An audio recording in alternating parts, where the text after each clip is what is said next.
dans ce journal de 20h. Ce soir, une édition spéciale consacrée à l'affaire William Sorin.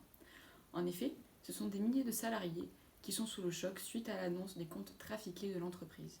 Tout de suite, nous retrouvons nos journalistes en direct du siège social de William Sorin. Fin novembre 2016, Monique Pifot, 166e fortune française et propriétaire de William Sorin ou bien Madrange, décède suite à plus de 20 ans à la tête du groupe. Depuis une décennie, elle a monté l'une des plus grosses fraudes comptables de l'industrie française.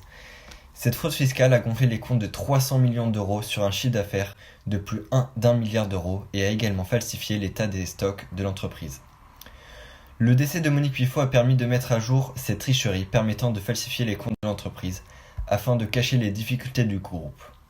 On comptabilise aujourd'hui un endettement de 350 millions d'euros et ainsi d'obtenir des financements bancaires, ce qui lui a permis de racheter plus facilement de nouvelles marques.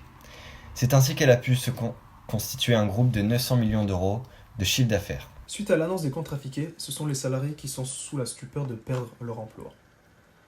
En effet, ils sont sous le choc, car jusqu'à aujourd'hui, tout allait bien au sein de l'entreprise, malgré des hauts et des bas, d'après d'autres salariés de celle-ci.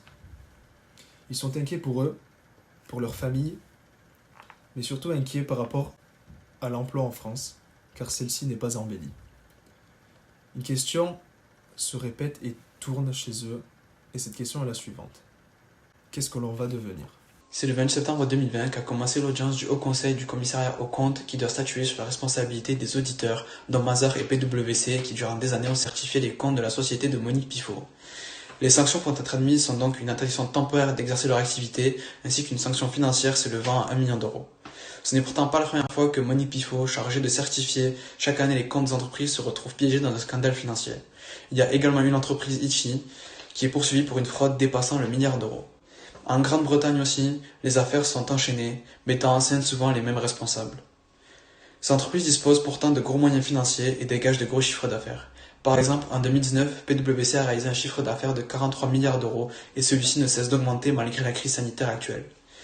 Des règles ont donc été mises en place afin de limiter leur pouvoir, telles que l'interdiction de cumuler l'audit et le conseil, qui sont source de conflits d'intérêts multiples. Et c'est sur cette présentation de nos auditeurs que se termine cette édition spéciale. Nous vous remercions de nous avoir suivis et nous vous laissons tout de suite avec la météo.